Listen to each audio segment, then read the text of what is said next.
أشهد أن لا إله إلا الله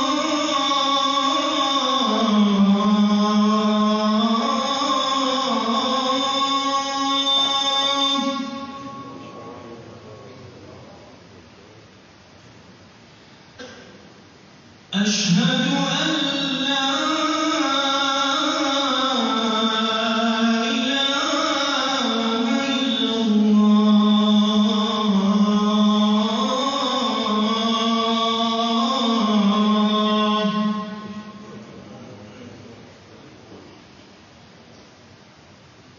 أشهد أن محمدًا رسول الله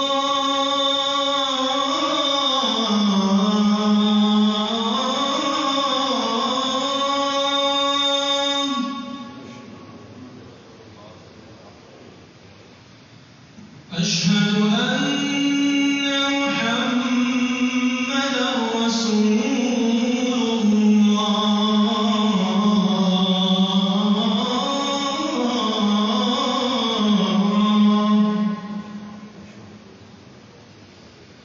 حي على الصلاة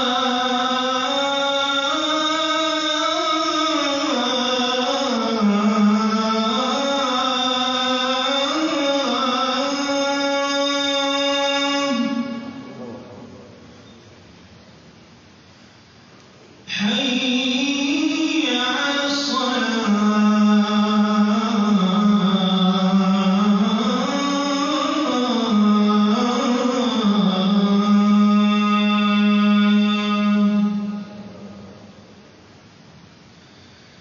حي على الفلاح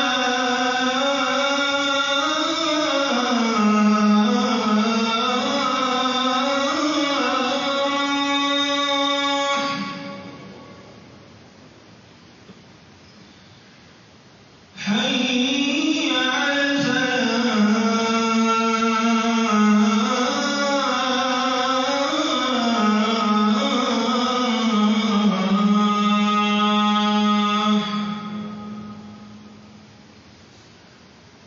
الله أكبر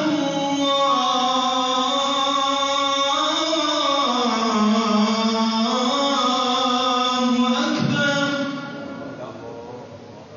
لا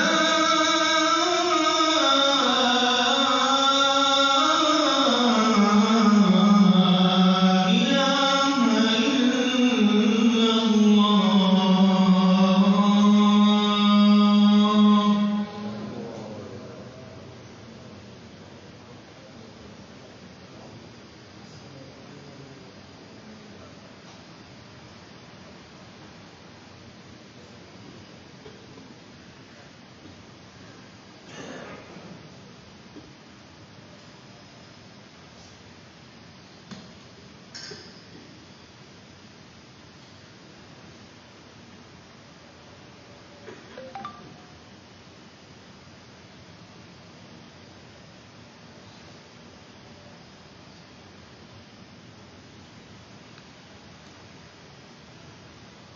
إن الحمد لله نحمده ونستعينه ونستغفره ونعوذ بالله من شرور أنفسنا ومن سيئات أعمالنا من يهده الله فلا مضل له ومن يضلل فلا هادي له وأشهد أن لا إله إلا الله وحده لا شريك له وأشهد أن محمدًا عبده ورسوله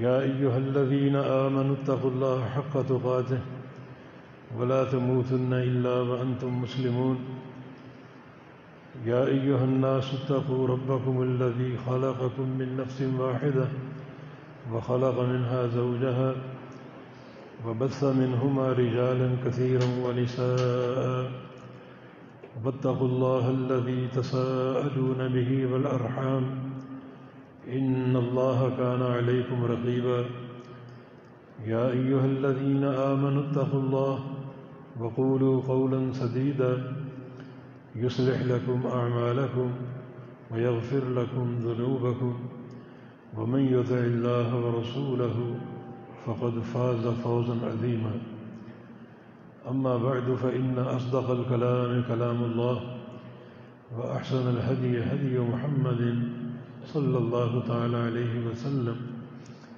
وشر الأمور محدثاتها وكل محدثة بدعة وكل بدعة ضلالة وكل ضلالة في النار من يطع الله ورسوله فقد رشد واهتدى ومن يعص الله ورسوله فقد ضل وغوى اللهم صل على محمد وعلى آل محمد كما صليت على إبراهيم وعلى آل إبراهيم إنك حميد مجيد اللهم بارك على محمد وعلى آل محمد كما باركت على إبراهيم وعلى آل إبراهيم إنك حميد مجيد سبحانك لا علم لنا إلا ما علمتنا إنك أنت العليم الحكيم رب اشرح لي صدري ويسر لي أمري واحلل عقدة من لساني يفقهوا قولي أعوذ بالله من الشيطان الرجيم من همزه ونفخه ونفثه بسم الله الرحمن الرحيم واعبد ربك حتى يأتيك اليقين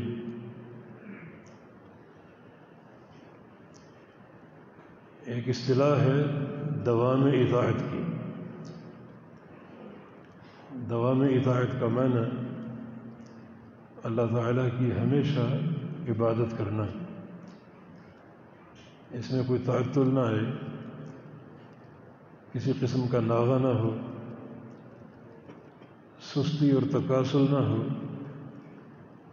نبی علیہ السلام کی حدیث ہے احب الاعمال الی اللہ ما داوم علیہ صاحبہ. اللہ تعالیٰ کے نزدیک سب سے پسندیدہ عمل جو اللہ کی رضا پر منتج ہوتا ہے وہ عمل ہے جس پر عمل کرنے والا ہمیشگی اختیار کر لے، تسلسل اور دوام. یہ عمل یا اطاعت چند روزہ نہیں ہے. جو ہمارا ایک تصور ہے رمضان میں اللہ تعالیٰ کی بھرپور عبادت ہو، رمضان کے بعد ایک خلاصہ پیدا ہو جائے اور ایک تعطل قائم ہو جائے، یہ سوچ شریعت کی سوچ کے خلاف ہے. میں نے رمضان کا تیسرا جمعہ یہاں پڑھا تھا تو شروع سے مسجد بھری ہوئی تھی اور آج آدھی خالی ہے. ایسا کیوں ہے؟ دوام اطاعت کیوں نہیں؟ عمل کا تسلسل کیوں نہیں؟ کیا عمل رمضان تک ہوتا ہے؟ یہ تو شریعت نے کہیں نہیں کہا. اللہ تعالیٰ کا فرمان ہے وَاعْبُدْ رَبَّكَ حَتَّى يَأْتِيَكَ الْيَقِينُ. اپنے رب کی عبادت کرو اس وقت تک جب تک موت نہ آ جائے. تو عمل جو ہے اس کا دائرہ کار صرف رمضان کا مہینہ نہیں ہے، بلکہ عمل کا دائرہ کار پوری زندگی ہے. تا دم حیات اللہ تعالیٰ کی عبادت کرنی ہے اور اس منہج پر قائم رہنا ہے. یہ وہ سوچ ہے جو اللہ تعالیٰ کی رضا پر منتج ہوتی ہے. جس بندے میں دوام اطاعت کی فکر ہو اور عمل کی تسلسل کی سوچ ہو، اس بندے کی سوچ اللہ تعالیٰ کی رضا پر قائم، تاکہ میرا رب مجھ سے راضی ہو جائے. اس کے عمل میں تعطل نہیں آئے گا، سستی اور تکاسل نہیں آئے گا، بلکہ اس کا عمل لگاتار جاری رہے گا. رمضان اور غیر رمضان کا فرق نہیں ہوگا. یہ بات درست ہے، رمضان میں نبی علیہ السلام کی محنت بڑھ جاتی تھی. کان یجتہد فیہ ما لا یجتہد فی غیرہ. کہ اللہ کے پیارے پیغمبر رمضان کے آخری عشرے میں جو جد و اجتہاد کرتے تھے، کوشش کرتے تھے، وہ کسی اور دن میں نہیں کرتے تھے. لیکن اس کا معنی یہ نہیں ہے کہ اور دنوں میں ہم ایک تعطل کھڑا کر دیں. رمضان میں شیطان بند ہوتا ہے. نبی علیہ السلام کا ارشاد گرامی سلسلۃ الشیاطین کہ شیطانوں کو مقید کر دیا جاتا ہے، مگر جو ہی رمضان گزرتا ہے شیطان کھول دیے جاتے ہیں، اور پھر وہ جو پورے مہینے کی ایک قید ہے اس کا بدلہ وصول کرتے ہیں، لوگوں کو گمراہ کرنے کے لیے، دین سے دور کرنے کے لیے. مثلا پہلی جو ایک فکر انسان کے اندر پیدا ہوتی ہے، یا شیطان کا جال انسانوں پر پھینکا جاتا ہے، وہ ترک نماز ہے. رمضان گزرا، ہم نے مصلے لپیٹ دیے اور نماز سے دل چرانے لگے، اور یہ ایک ایسا اقدام ہے، ایک ایسا شیطان کا حملہ ہے جس سے انسان کی ساری عبادتیں ختم ہو جاتی ہیں. رمضان کے روزے آپ نے رکھے، شب بیداریاں آپ نے کی، قرآن کی تلاوت آپ نے کی، رمضان گزرنے کے بعد ایک نماز آپ نے چھوڑ دی، سب برباد. روزے بھی ختم، تراویح بھی ختم، قرآن کی تلاوت بھی ختم. کیونکہ یہ سارے اعمال جو ہیں ان کی قبولیت ان سارے ارکان کو اپنانے میں ہے. نماز زیادہ اہم ہے روزے سے. اس اہم شے کو چھوڑ دیا تو روزے، تراویح، قیام سب برباد ہو جائے گا. وَلَا تَكُونُوا كَالَّتِي نَقَضَتْ غَزْلَهَا مِن بَعْدِ قُوَّةٍ أَنْكَاثًا. اللہ فرماتا ہے کہ وہ عورت نہ بنو جو دن بھر سود کاٹتی ہے اور رات کو اس سود کو ٹکڑے ٹکڑے کر کے پھینک دیتی. یہ ہمارا حال ہے. رمضان میں ہم نے محنت کی اور خوب سود کاٹا، جو ہی رمضان گزرا اس کو ٹکڑے ٹکڑے کر کے پھینک دیا. کیسے پھینک دیا؟ ترک نماز سے. نماز قائم کرنا چھوڑ دی. جو رمضان میں اہتمام تھا وہ ہم نے ختم کر دیا. حالانکہ عمل کا فائدہ دوام اطاعت میں ہے، عمل کے تسلسل میں ہے. صحیح بخاری میں ایک قصہ ہے جناب عبداللہ بن عمر رضی اللہ عنہما کا. انہوں نے ایک خواب دیکھا. خواب یہ دیکھا کہ فرشتہ انہیں خواب میں اٹھاتا ہے اور جہنم میں لے جاتا ہے، اور جہنم کے بڑے خوفناک منظر دکھاتا ہے. عبداللہ بن عمر وہ منظر دیکھ رہے ہیں اور ساتھ تھر تھر کانپ رہے ہیں. فرشتے نے جو دکھانا تھا وہ دکھایا اور آخر میں کہا کہ لست من اہل النار، تمہیں جہنم دکھا تو رہا ہوں مگر تم جہنمی نہیں ہو، تم جہنم میں نہیں آؤ گے. پھر ان کی آنکھ کھل گئی. اب دن ہوا، نبی علیہ السلام کا سامنا کرنے کی ہمت نہیں کہ میں نے یہ کیسا خواب دیکھ لیا، جہنم دیکھ لی، پتہ نہیں کیا اس کی تعبیر ہے. تو اپنی بہن ام المومنین حفصہ رضی اللہ عنہا کے پاس گئے اور کہا کہ یہ خواب میں نے دیکھا ہے، آپ اس کی تعبیر اللہ کے پیغمبر سے پوچھیں اور مجھے بتائیں. تو جناب حفصہ نے، ان کی بہن نے، نبی علیہ السلام سے عبداللہ کے اس خواب کا ذکر کیا اور بتایا کہ یہ خواب عبداللہ نے دیکھا، میرے بھائی نے دیکھا. تو رسول اللہ صلی اللہ علیہ وسلم نے ارشاد فرمایا کہ نعم الرجل عبداللہ لو کان یقوم باللیل. عبداللہ بہترین نوجوان ہے، نوجوان تھے، نو عمر تھے. عبداللہ بہترین نوجوان ہے، کاش رات کے قیام میں تسلسل اختیار کر لے. رات کو تہجد کے لیے اٹھتے ہیں مگر کبھی کبھی ناغہ بھی کر جاتے ہیں. اللہ تعالیٰ کو یہ ناغہ پسند نہیں، حالانکہ تہجد فرض نہیں ہے، مگر اللہ تعالیٰ اپنے نیک بندوں سے چاہتا ہے کہ وہ عمل کریں. تو اللہ نے یہ خواب دکھایا انہیں اس خواب میں جھنجھوڑا انہیں، جہنم دکھائی، اور پھر یہ تعبیر اللہ کے پیغمبر نے فرما دی کہ تمہیں یہ جو جہنم دکھائی گئی ہے اس لیے دکھائی گئی کہ تمہارے ایک عمل میں دوام نہیں ہے، تسلسل نہیں ہے، اس میں تم ناغہ کر جاتے ہو، یہ ناغہ اللہ کو پسند نہیں ہے، لہذا اس خواب کے ذریعے آپ کو جھنجھوڑا گیا ہے۔ اس کے بعد عبداللہ بن عمر نے رات کا جاگنا اپنے پلے سے باندھ لیا، ما کان ینام باللیل الا قلیلا، رات کو بہت کم سوتے تھے، زیادہ وقت وہ اللہ تعالیٰ کے سامنے تضرع، قیام اور رکوع و سجود میں گزارتے، اور رات کو بہت کم سونا شروع کر دیا، پھر اس عمل میں دوام اختیار کیا، ایک تسلسل پیدا کر لیا اور کبھی ناغہ نہیں کیا۔ یہ سلف صالحین کا وتیرہ۔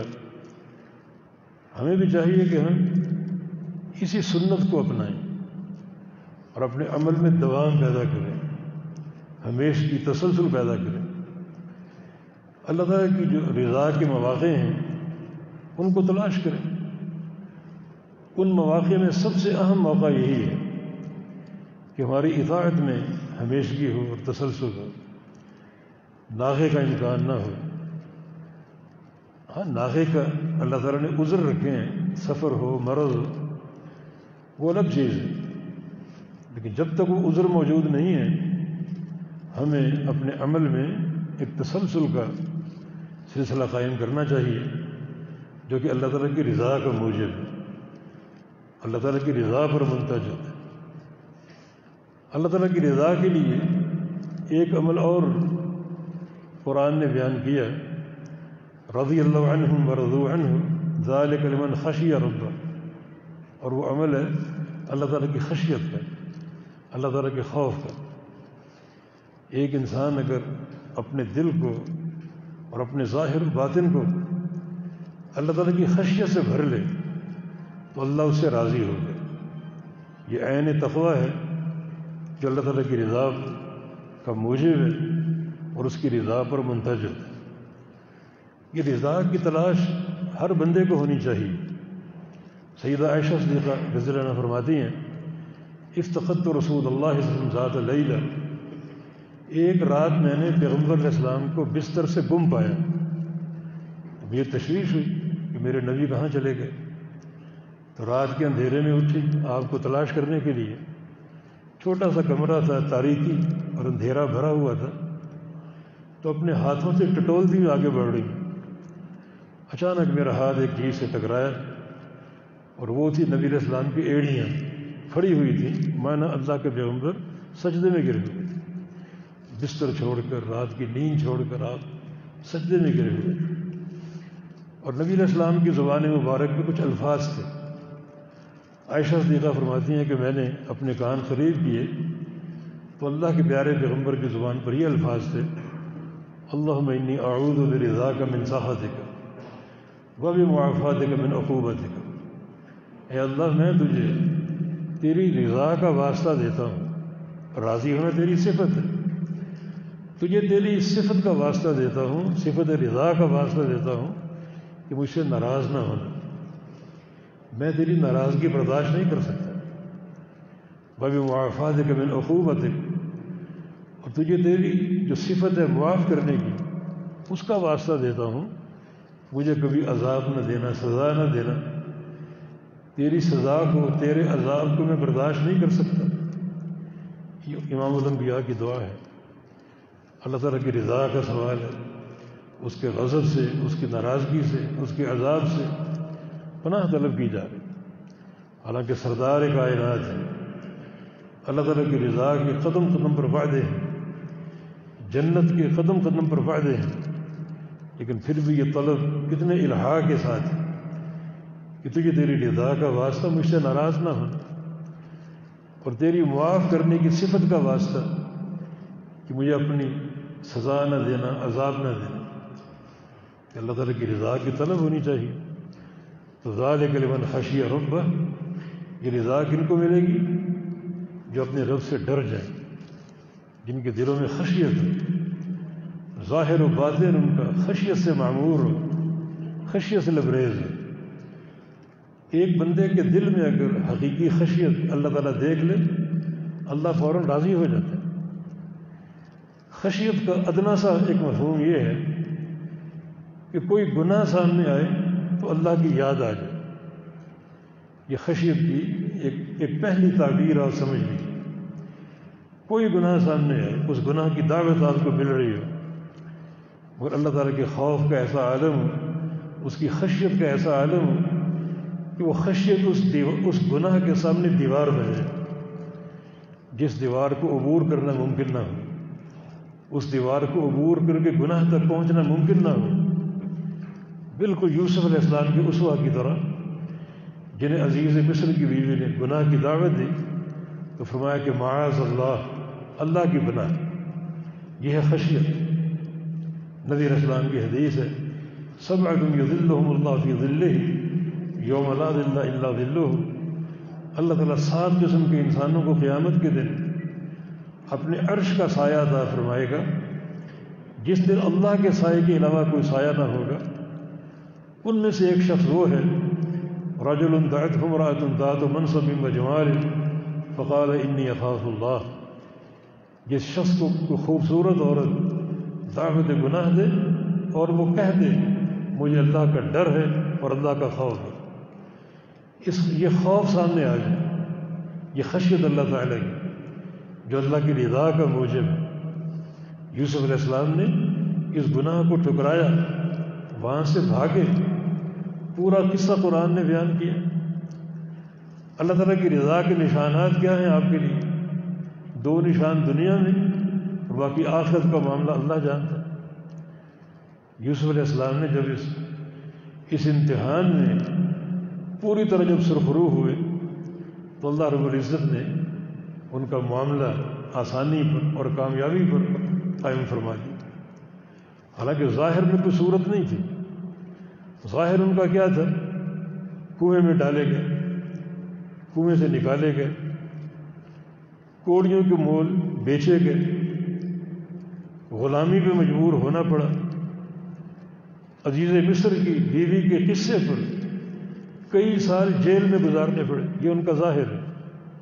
کوئی شخص جان سکتا ہے، یہ کہہ سکتا ہے، یہ شخص جس کی زندگی اتنی مظلومانہ ہو، جس شخص کی زندگی اتنی تحقیر پر قائم ہو، یہ شخص آگے چل کر ملک کے مصر کا بادشاہ بنے گا، یہ شخص آگے چل کر اللہ کا نبی بنے گا، یہ اس کی رضا کے نتائج ہیں۔ کیونکہ تقویٰ کے معیار پر پورے اترے۔ جو مشاہیر ہوتے ہیں، جو آسمان کے چمکتے دمکتے ستارے ہوتے ہیں، ان کی زندگی کی بنیاد تقویٰ پر ہوتی ہے۔ آج محدثین کے نام، صحابہ کے نام چودھویں کے چاند کی طرح چمک رہے ہیں۔ کیوں چمک رہے ہیں؟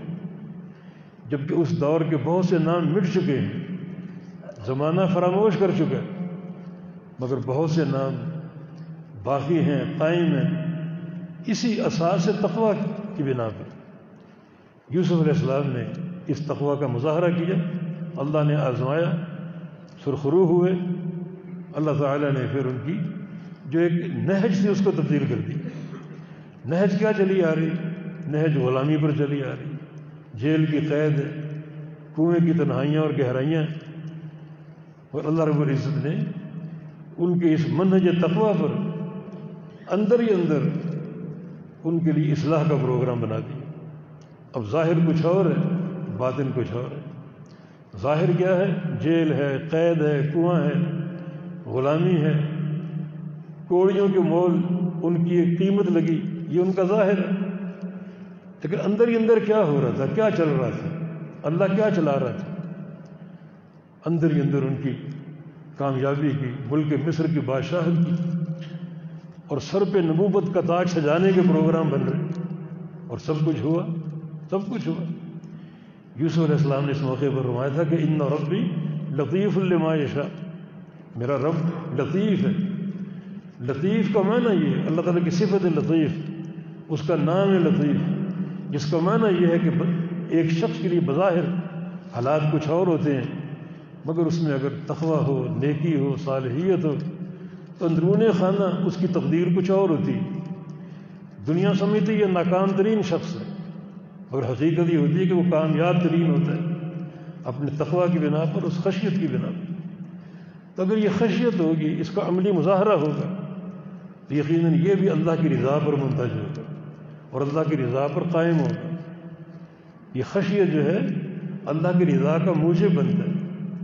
کفل کا قصہ آپ کے سامنے، اپنے معاشرے کا بدماش ترین شخص تھا، اوباش، انتہائی ایک گناہ گار، اللہ کی حدوں کو پامال کرنے والا. ایک مجبوری کی ماری خاتون اس کے پاس آئی، مالدار تھا، اس سے کچھ پیسوں کا تقاضا کیا، قرض. اس نے مان لیا اور کہا کہ رات کو آ کر لے لینا. جب وہ رات پہنچی تو اس نے اللہ کی حد پامال کرنے کی کوشش کی اور کہا کہ میں تبھی تمہیں پیسے دوں گا جب تم یہ گناہ میرے ساتھ کرو. مجبور تھی، وہ خاموش رہی. لیکن کفل جب اللہ کی حد پامال کرنے کے قریب ہوا تو زاروں کی طرح رو پڑی. کیوں رو رہی ہو؟ کہا کہ کفل اللہ سے ڈر جا، اللہ کا خوف کر، اللہ کی حد کو پامال نہ کر. کفل کو اللہ کا خوف آ گیا. پوری زندگی گناہوں سے لچڑی ہوئی ہے، مگر اس موقع پر اللہ کا خوف آ گیا. خاتون کو پیسے دیے، روانہ کر دیا. رات کو سچی توبہ کر لی اور رات ہی کو فوت ہو گیا، رات ہی کو اس کا انتقال ہے. اب دنیا تو جانتی ہے کہ کفل بدماش ترین شخص ہے، اوباش ترین شخص ہے. صبح لوگ اس کے گھر آئے، ابھی تک یہ باہر نہیں نکلا. ابھی تک یہ باہر کیوں نہیں نکلا؟ جب اس کے دروازے پر گئے، موٹا لکھا ہوا غفر اللہ للکفل، رات اللہ نے کفل کے سارے گناہ معاف کر دیے. دروازہ کھولا تو اندر اس کی لاش پڑی. اللہ کی رضا، اللہ تعالیٰ نے اس بندے کے لیے، اس کی عزت کی حفاظت کے لیے یہ پروگرام بنایا. اس سے راضی ہو گیا اس خشیت کی بنا. حالانکہ پوری زندگی گناہوں میں گزری، لیکن توبہ کا احساس آ گیا اور خشیت پیدا ہوئی. اللہ تعالیٰ نے اس بندے کو چن لیا اپنی رضا کے لیے. تو رضی اللہ عنہم ورضوا عنہ ذلک لمن خشی ربہ. جو اللہ تعالیٰ سے ڈر جائے اور تقوی کے منہج کو اپنا لے، اللہ اس سے راضی ہو گیا. اور یہ رضا در حقیقت سب سے بڑی دولت اور نعمت ہے جس کا اللہ تعالیٰ نے اپنے بندوں سے وعدہ فرما رکھا. وعد اللہ المؤمنین والمؤمنات جنات تجری من تحتها الانہار خالدین فیہا ومساکن طیبۃ فی جنات عدن. یہ اللہ کا وعدہ ہے مومن مردوں سے، مومن عورتوں سے جنت عطا کرنے کا، جس کے نیچے سے نہریں جاری ہوں گی، محلات کے نیچے سے، باغات کے نیچے سے، ہمیشہ اس میں رہیں گے. اور بہترین بنگلے ہوں گے، کوٹھیاں ہوں گی جنت عدن میں. اور ساتھ ساتھ کیا؟ ورضوان من اللہ اکبر، اللہ کی رضا بھی جو سب سے بڑی دولت ہے. یہ رضوان کی جو تنوین ہے، دو پیشیں، گرامر کی روح سے اس کو تنوین تقلیل کہا جاتا ہے، جس کا معنی یوں کریں ورضوان قلیل من اللہ. اللہ کی تھوڑی سی رضا بھی دنیا کی سب سے بڑی دولت ہے، سب سے بڑی نعمت. تھوڑی سی رضا جو اللہ تعالیٰ عطا فرمائے گا، اس کا وعدہ. مگر اس رضا کو حاصل کرنے کے پروگرام کی طرف آئیے. ایک دوام اطاعت، دوسرا خشیت. اگر یہ دو چیزیں زندگی میں پیدا ہو جائیں، عمل کا تسلسل ہو اور گناہوں سے بندہ بغاوت اختیار کر لے، گناہوں کو ٹھکرا دے اللہ کی رضا کے لیے، اللہ کے خوف سے، تو اللہ تعالیٰ راضی ہوگا. آج اللہ کی رضا کے متلاشی ہیں، کل اللہ ہماری رضا کا ہم سے پوچھے گا. نبی علیہ السلام کی حدیث ہے، جب جنتی جنت میں داخل ہو جائیں گے اور اللہ تعالیٰ اہل جنت پر مطلع ہوگا، جھانکے گا، یا اہل الجنہ هل رضیتم، جنت والوں تم راضی ہو گئے؟ آج ہمارا کام ہے کہ اللہ کی رضا کے مواقع تلاش کریں. رب کی رضا کس میں ہے، کس عمل میں ہے، کس نیکی میں ہے، ان مواقع کو تلاش کریں. کل جب قیامت قائم ہوگی، اللہ ہم سے ہماری رضا کے بارے میں پوچھے گا، هل رضیتم، کیا تم راضی ہو گئے؟ جنتی کہیں گے وما لنا اللہ نرضى، یا اللہ ہم کیوں نہ راضی ہو؟ وقد اعطیتنا افضل مما اعطیت خلقہ، تو نے ہمیں وہ کچھ دے دیا جو سب سے افضل اور بہترین ہے، سب سے بہترین نعمتیں ہمیں دے دی، ہم کیوں نہ راضی ہیں؟ اللہ تعالیٰ فرمائے گا آج سب سے افضل نعمت کا اعلان کرنے والا، سب سے افضل نعمت تمہیں عطا کرنے والا، وہ کیا ہے؟ احل علیکم رضوانی فلا اسخط علیکم ابدا، وہ یہ ہے کہ میں آج کے بعد تم سے ہمیشہ راضی رہوں گا اور کبھی ناراض نہیں ہوں گا، ہمیشہ تم سے راضی رہوں گا، کبھی ناراض نہیں ہوں گا۔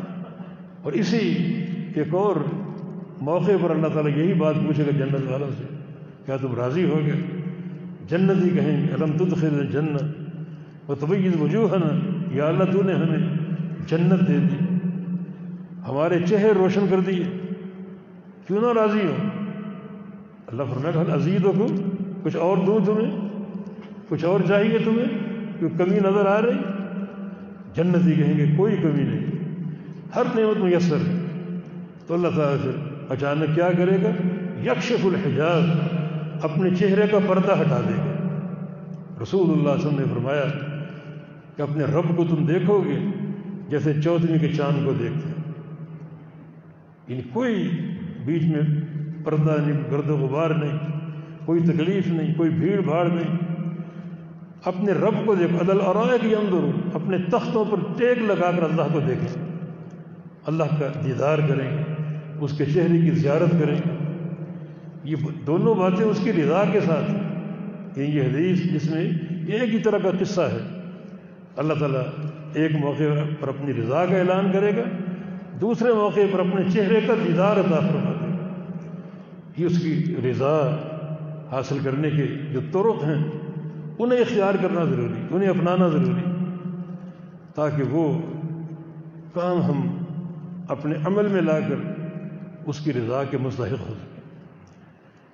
خشیت میں اگر دوام ہو، اطاعت میں اگر دوام ہو تو اللہ تعالیٰ کی رضا کا موجب ہے، مگر خالق کائنات کا معاملہ ایسا ہے کہ ایک لمحہ کی خشیت بھی اسے راضی کر سکتی، بڑی جلدی بندے سے صلح کر لیتے، گناہوں کو معاف کر دیتے۔ یا ابن آدم لو بلغت ذنوبک عنان السماء ثم استغفرتنی لاغفرن لک علی ما کان منک، آدم کے بیٹے تیرے گناہ اگر آسمانوں کو چھونے لگیں، کتنے بڑھ جائیں، ڈھیر لگ جائیں، زمین پر رکھے آسمانوں تک پہنچ جائیں، اور پھر تو ایک دفعہ استغفار، سچا استغفار کر لے، سچا صدق کے ساتھ استغفار کر لے، سارے گناہ معاف کر دیں، سارے گناہ معاف کر دیں۔ ہاں ایک قاعدہ ساتھ ضرور ہے، ابن آدم، اے آدم کے بیٹے، انک لو اتیتنی بقراب الارض خطایا ثم لقیتنی لا تشرک بی شیئا لاتیتک بقرابها مغفرۃ وفضلا، اگر یہ پوری زمین تیرے گناہوں سے بھری ہوئی ہو مگر اس میں شرک نہ ہو تو میں پوری زمین کو تیرے گناہوں سے دھو ڈالوں گا، اپنی مغفرت بھر دوں گا، اپنی رضا بھر دوں گا اور اپنی رحمت بھر دوں گا۔ یہ قاعدہ ضرور ہے کہ توحید میں کوئی خلل نہ ہو، عقیدے میں کوئی دراڑ نہ ہو، توحید کے فہم میں کوئی کمی نہ ہو، یہ فہم پورا ہونا چاہیے، عقیدہ ٹھوس ہونا چاہیے، توحید کامل اور مضبوط ہونی چاہیے۔ اس کے بعد جو تیرے گناہ ہیں زمین سے آسمان تک پہنچ جائیں، ایک بار کے استغفار سے سارے گناہ معاف کرتے ہیں۔ بڑی جلدی ماننے والا، صلح کرنے والا، راضی ہونے والا۔ اس بندے کا قصہ آپ جانتے ہیں، پوری زندگی گناہوں میں گزری، مالدار شخص تھا، اور جب مال آ جاتا ہے تو فرعونیت سوچتی ہے اور بندہ چن چن کر اللہ کی حدوں کو پامال کرتا ہے، حتیٰ کہ اس کی موت کا وقت آ گیا۔ بیٹے چارپائی پر بیٹھے ہوئے ہیں، اپنے بیٹوں سے کہتا ہے کہ میں تمہارا کیسا باپ تھا؟ بیٹوں نے کہا بہت اچھا، ہمیں زندگی میں کوئی کمی نہیں ہونے دی، ہر چیز میسر تھی، ہر چیز مہیا کی۔ بیٹوں میری ایک بات مانو گے؟ جی ابا جان کیا بات ہے؟ جب میں مر جاؤں تو میری میت کو جلا دینا، دفن نہ کرنا، اور اس راکھ کو محفوظ رکھنا۔ جس دن تیز آندھی ہو تو آدھی راکھ اس آندھی میں صرف کر دینا اور باقی آدھی رات جو ہے وہ سمندر میں پھینک دینا، سمندر کی لہروں میں بکھر جائے، پھیل جائے۔ وجہ یہ ہے کہ لو قدر اللہ علیہ لیعذبنی عذابا شدیدا، اگر اللہ نے مجھے پکڑ لیا مجھے بڑا سخت عذاب دے گا، بڑا سخت عذاب دے. بچوں نے وصیت کو نافذ کر دیا، راکھ کو بہا دیا، سمندر کی لہروں کے سپرد کر دیا. اللہ تعالیٰ ہر شے پر قادر ہو تو کن کہتا ہے، وہ بندہ تیار ہو کے کھڑا ہو گیا. ما حملک علی ما صنعت، یہ کیا کر کے آئے ہو؟ اس وصیت پر تمہیں کس چیز نے ابھارا؟ وہ جواب دے گا خشیتوں کو یا رب. اس نے جواب دی، یا اللہ تیری خشیت نے، تیرے خوف نے. عین مرتے وقت مجھے تیرا خوف یاد آ گیا، تیری خشیت آ گئی اور میں نے یہ وصیت کر دی. دیکھیں یہ خوف کا ایک لمحہ اللہ کو پسند آ گیا. اللہ تعالیٰ نے اس بندے کے سارے گناہ معاف کر دیے، حالانکہ بڑے سنگین گناہ تھے. تو یہ خشیت پیدا تو کرو. یہ خشیت اگر بندے کے اندر آ جائے کہ اللہ کی رضا پر منتج ہوتی ہے اور اللہ کی رضا پر قائم ہوتی ہے. آج ہمیں ضرورت ہے اللہ کی رضا کو حاصل کرنے کی، کہ اللہ راضی ہوگا تو سارے کام سنوریں. اللہ اگر ناراض ہے تو ہر طرح کی ناکامیاں. فلسطین میں پچھلے دنوں کیا ہوا؟ عین نماز کے دوران اسرائیل نے بمباری کی، وحشیانہ بمباری. کتنے مرد عورتیں شہید ہوئیں. وجہ یہ کہ اللہ ان سے ناراض ہے. اگر ہم میں قوت ہو، دین کی قوت ہو، خشیت ہو، تعلق باللہ ہو، ایسے کام نہیں ہو سکتے. ایسے کام ہرگز نہیں ہو سکتے. لیکن یہ خشیت کی کمی ہے، تعلق باللہ کی کمی ہے، اللہ کی رضا کی کمی. اللہ ناراض ہے. توبہ کر کے اس کو منائیے، توبہ کر کے اس کی رضا حاصل کیجیے اور اپنے عمل میں ایک دوام پیدا کر کے اس کو راضی کیجیے. دوام عمل سے وہ راضی ہوگا. اس کو بندے کو عمل پسند ہے جس میں ہمیشگی ہو اور تسلسل ہو، تو اس کے ذریعے اللہ کو راضی کرے. رمضان اگر گزر گیا تو صرف رمضان اللہ کا مہینہ نہیں ہے، شوال بھی اللہ کا مہینہ ہے، ذی القعدہ بھی اللہ کا مہینہ ہے، ذی الحجہ بھی اللہ کا مہینہ ہے. سارے مہینے اللہ کے ہیں. ہر مہینہ اطاعت کا مہینہ ہے. وَاعْبُدْ رَبَّكَ حَتَّى يَأْتِيَكَ الْيَقِينُ. اپنے رب کی عبادت کرو موت آنے تک، موت آنے تک اللہ تعالیٰ کی عبادت کرو. تو ہر مہینہ اللہ کا، خالی رمضان کا نہیں. تو پھر دوام اطاعت کے ذریعے رب تعالیٰ سے تعلق جوڑیں اور خشیت کے ذریعے اس کی رضا کو حاصل کریں. توبۃ النصوح کرتے رہیں تاکہ اللہ ہم سے راضی ہو جائے. اور یہی چیزیں ہیں جو کامیابی پر منتج ہوں گی. اللہ پاک توفیق دینے والا ہے، اس کی توفیق کی سزا ہے. اور توبۃ النصوح کے ذریعے اپنے رب سے ایک تعلق، اس کی رضا کا اور اس کی محبت کا حاصل کرنا، یہ زندگی کا اصل مقصد ہونا چاہیے. اللہ پاک توفیق عطا فرما دے. اقول قولی ھذا واستغفر اللہ لی ولکم وآخر دعوانا ان الحمد للہ رب العالمین.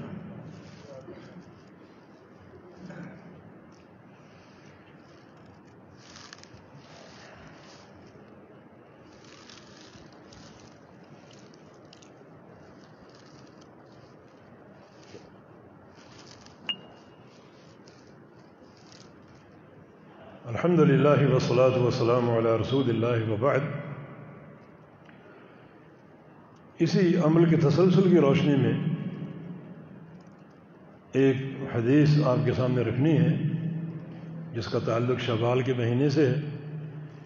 نبی علیہ السلام کا ارشاد گرامی: من صام رمضان واتبعہ ستا من شوال فکأنما صام الدہر. جو شخص رمضان کے روزے رکھ لے اور ساتھ شوال کے 6 روزے رکھ لے تو اللہ تعالیٰ اس کو زمانے بھر کے روزوں کا اجر دے گا. یہ حدیث بہت کچھ ہمیں سوچنے کی دعوت دیتی. ایک تو یہ کہ یہاں اجر کثیر ہے. رمضان کے 30 روزے یا 29 روزے اور شوال کے 6 روزے مل کر زمانے بھر کے روزے بن جائیں گے اور اللہ رب العزت صیام الدہر کا اجر عطا فرمائے گا. یہ اس حدیث سے حاصل ہو رہا ہے. دوسرا اس سے ایک اور نقطہ پیدا ہوتا ہے اور وہ نبی علیہ السلام کی سنت کی اتباع کا، سنت کی اہمیت کا. وہ کس طرح؟ ایک شخص نبی علیہ السلام کے پاس آیا، کچھ کمزور دکھائی دیا. فرمایا تم کمزور کیوں ہو گئے؟ کہا کہ فلاں وقت آیا تھا آپ کو، سال پہلے 2 سال پہلے، تو آپ نے روزے کی فضیلت بیان کی تھی. یہ حدیث ہو سکتی ہے: من صام یوما فی سبیل اللہ بعد اللہ بینہ بین جہنم 70 خریفا. جو ایک روزہ اللہ کے لیے رکھ لے، اللہ تعالیٰ اس کے اور جہنم کے درمیان 70 سال کی مسافت کا فاصلہ پیدا کر دے گی۔ تو کہا یہ حدیث میں نے سنی، اس کو میں نے پلے سے باندھ لیا، بلا ناغہ روزے رکھے تسلسل کے ساتھ، کبھی ناغہ نہیں کیا، کبھی تعطل نہیں قائم کیا۔ تو رسول اللہ صلی اللہ علیہ وسلم نے کیا فرمایا؟ لا صام من صام الابد، جو بندہ ہمیشہ روزے رکھتا ہے اس نے کوئی روزہ نہیں رکھا۔ لا صام ولا افطر، کچھ نہیں ملے گا، نہ روزے کا ثواب نہ افطار کا ثواب۔ کیوں؟ اس لیے کہ یہ مسلسل روزے، سال بھر کے روزے، 2 سال کے روزے میری سنت کے خلاف۔ اور یہاں کیا فرمایا؟ صرف شوال کے 6 روزے رمضان کے ساتھ مل جائیں تو یہ زمانے بھر کے روزے ہیں۔ فرق کیا ہے؟ وہاں 2 سال کے روزے ہیں، یہاں صرف 6 روزے ہیں۔ فرق کیا ہے؟ روزے وہ بھی ہیں، روزے یہ بھی ہیں۔ وہاں کوئی اجر نہیں اور یہاں ڈھیروں اجر ہے، زمانے بھر کے روزے۔ فرق صرف ایک ہی ہے اور وہ ہے رسول اللہ صلی اللہ علیہ وسلم کی سنت۔ وہ روزے اگرچہ زیادہ ہیں لیکن سنت کے خلاف ہیں، اور یہ روزے اگرچہ کم ہیں لیکن سنت کے مطابق۔ عمل کا زور، عمل کا وزن، عمل کی کثرت پر نہیں بلکہ نبی علیہ السلام کی سنت پر۔ بلکہ ایک اور حدیث سن لیجیے، رسول اللہ صلی اللہ علیہ وسلم کا فرمان ہے من صام الایام البیض فکأنما صام الدہر، جو بندہ ایام بیض کے 3 روزے رکھ لے، صرف 3 روزے، 2 سال کے روزے نہیں، صرف 3 روزے ایام بیض کے، چاند کی 13، 14 اور 15 تاریخ، صرف 3 روزے رکھ لے، فکأنما صام الدہر، اللہ تعالیٰ اس کو زمانے بھر کے روزوں کا ثواب دے گا، صرف 3 روزے۔ تو آپ خود مقارنہ کیجیے، صرف 3 روزے اور وہاں 2 سال کے روزے، وہاں کچھ نہیں بلکہ وعید ہے، اور یہاں اجر و ثواب، زمانے بھر کے روزوں کا ثواب۔ تو یہاں فرق جو ہے وہ عمل کا نہیں، عمل کی کثرت اور قلت کا نہیں، بلکہ عمل اللہ کے حبیب کی سنت کا۔ جو کام پیغمبر علیہ السلام کے طریقے اور آپ کی سنت کے مطابق ہوگا، اللہ تعالیٰ اس کو قبول کرے گا، اس کا اجر دے گا، چاہے وہ کم کیوں نہ ہو۔ اور جو کام نبی علیہ السلام کی سنت سے ثابت نہیں ہے اس کے ڈھیر لگا دو، کوئی ان کا فائدہ نہیں جب تک سنت کا رنگ نہ ہو۔ اللہ کے پیارے پیغمبر کی حدیث ہے صحیح مسلم میں، آپ نے فرمایا من عمل عملا لیس علیہ امرنا فہو رد، جس شخص نے ایسا عمل کیا جس پر ہمارا ٹھپا نہیں ہے، اس عمل کو ہماری تصدیق حاصل نہیں ہے، وہ مردود ہے۔ عمل بھی مردود ہے، عمل کرنے والا بھی مردود ہے۔ تو اللہ کا قرب اگر چاہیے، اس کی محبت چاہیے تو اس کے حبیب کی اتباع کیجیے۔ قل ان کنتم تحبون اللہ فاتبعونی، اللہ کی محبت چاہیے تو میری اتباع کرو، یحببکم اللہ، تمہیں اللہ اپنا محبوب بنا دے گا، اس کی رضا کے خزانے مل جائیں گے، رحمت کے خزانے مل جائیں گے، میری اتباع کرنا۔ تو اصل ثمرہ اللہ کے پیغمبر کی اتباع ہے۔ عمل کی کثرت اور قلت معیار نہیں ہے بلکہ عمل کا سنت کے مطابق ہونا معیار۔ اللہ تعالیٰ اس نقطے کا فہم ہم کو عطا فرما دے، اللہ تعالیٰ بیماروں کو شفا عطا فرما دے۔ بہت سے دوست اور بھائی بیمار ہیں، یہ کورونا کی وبا پھیلی ہوئی ہے، کورونا کا شکار ہے، دعا کریں کہ اللہ تعالیٰ سب کو اپنی شفا کے خزانے عطا فرما دے۔ ہمارے ایک بڑے قریبی دوست اور بھائی، شاہد نام ان کا، وہ اس وقت وینٹیلیٹر پہ ہیں، اللہ تعالیٰ ان کو صحت دے، اللہ ان کو شفا دے، اللہ تعالیٰ تمام بیمار بھائیوں کو اور بہنوں کو عافیت دے اور صحت اور شفا کی زندگی عطا فرما دے، ایمان کی زندگی عطا فرما دے۔ ان الحمد للہ نحمده ونستعینه ونستغفره ونعوذ باللہ من شرور انفسنا وسیئات اعمالنا، من يهده الله فلا مضل له ومن يضلل فلا هادي له، واشهد ان لا اله الا الله وحده لا شريك له، واشهد ان محمدا عبده ورسوله۔ يا أيها الذين آمنوا اتقوا الله حق تقاته ولا تموتن إلا وأنتم مسلمون۔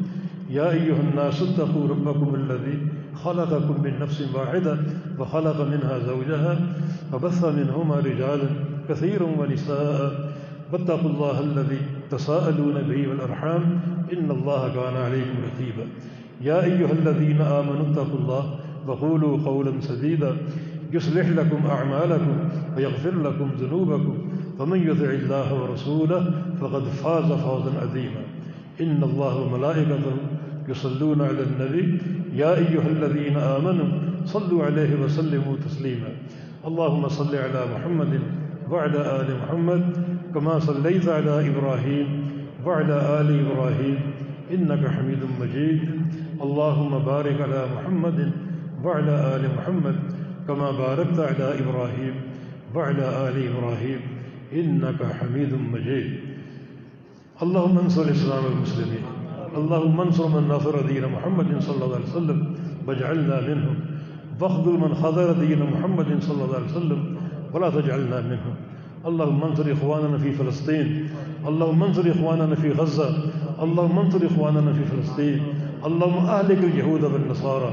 اللهم أهلكهم. اللهم زلزلهم. اللهم شتت أقدامهم. اللهم أهلكهم.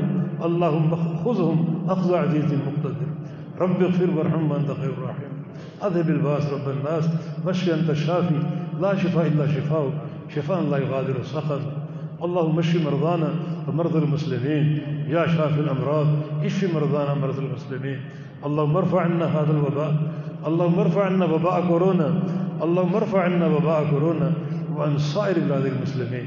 ربنا تقبل منا إنك أنت السميع العليم وتب علينا إنك أنت التواب الرحيم برحمتك يا أرحم الراحمين. وصلى الله على النبي.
الله أكبر الله أكبر. أشهد أن لا إله إلا الله. أشهد أن محمدا رسول الله. حي على الصلاة حي على الفلاح. قد قامت الصلاة قد قامت الصلاة. الله أكبر الله أكبر. لا إله إلا الله.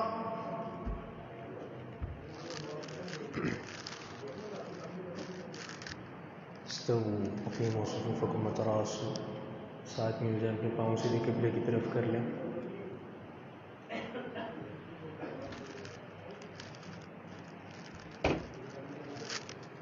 اللہ اکبر.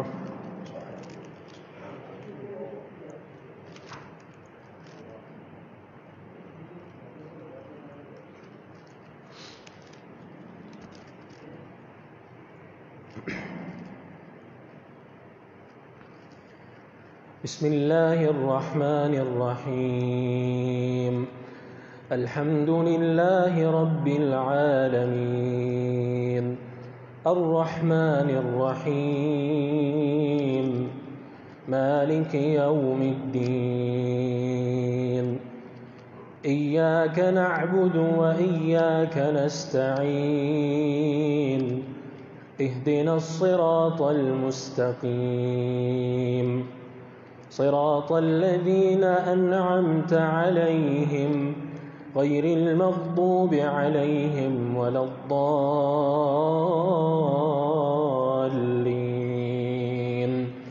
آمين. بسم الله الرحمن الرحيم. سبح اسم ربك الأعلى الذي خلق فسوى والذي قدر فهدى والذي أخرج المرعى فجعله غثاء أحوى. سنقرئك فلا تنسى إلا ما شاء الله إنه يعلم الجهر وما يخفى. ونيسرك لليسرى فذكر إن نفعت الذكرى. سيذكر من يخشى ويتجنبها الأشقى الذي يصلى النار الكبرى ثم لا يموت فيها ولا يحيا قد أفلح من تزكى وذكر اسم ربه فصلى بل تؤثرون الحياة الدنيا والآخرة خير وأبقى إن هذا لفي الصحف الأولى صحف إبراهيم وموسى. الله أكبر.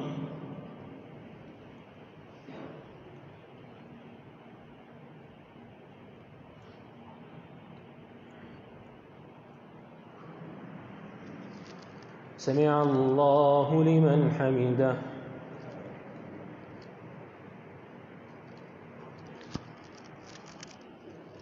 الله أكبر.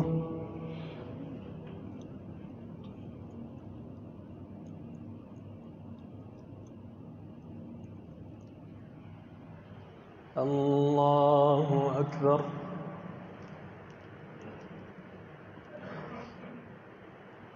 الله أكبر.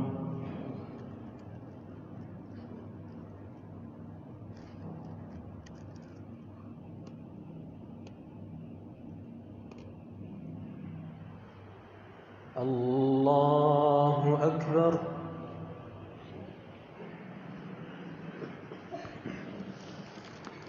بسم الله الرحمن الرحيم الحمد لله رب العالمين الرحمن الرحيم مالك يوم الدين إياك نعبد وإياك نستعين اهدنا الصراط المستقيم صراط الذين أنعمت عليهم غير المغضوب عليهم ولا الضالين آمين. بسم الله الرحمن الرحيم هل أتاك حديث الغاشية وجوه يومئذ خاشعة عاملة ناصبة تصلى نارا حامية تسقى من عين آنية ليس لهم طعام إلا من ضريع لا يسمن ولا يغني من جوع وجوه يومئذ ناعمة لسعيها راضية في جنة عالية لا تسمع فيها لاغية فيها عين جارية فيها سرر مرفوعة وأكواب موضوعة ونمارق مصفوفة وزرابي مبثوثة أفلا ينظرون إلى الإبل كيف خلقت وإلى السماء كيف رفعت وإلى الجبال كيف نصبت وإلى الأرض كيف سطحت فذكر إنما أنت مذكر لست عليهم بمسيطر إلا من تولى وكفر فيعذبه الله العذاب الأكبر إن إلينا إيابهم ثم إن علينا حسابهم. الله أكبر.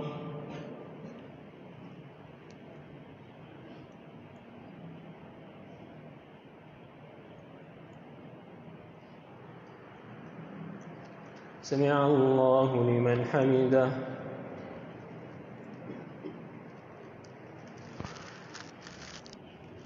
الله أكبر.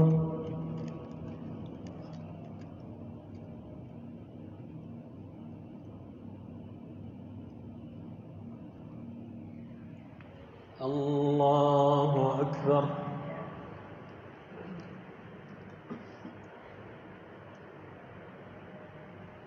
الله أكبر.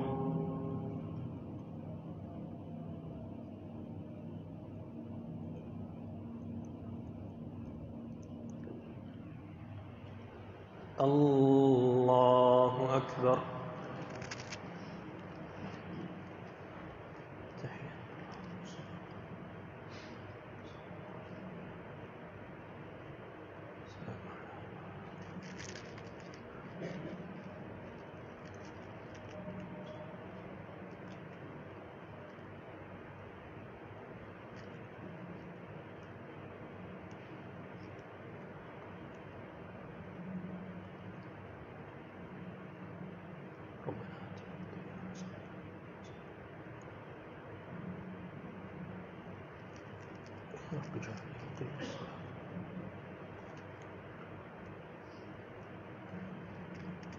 السلام عليكم ورحمة الله. السلام عليكم ورحمة الله. الله أستغفر الله.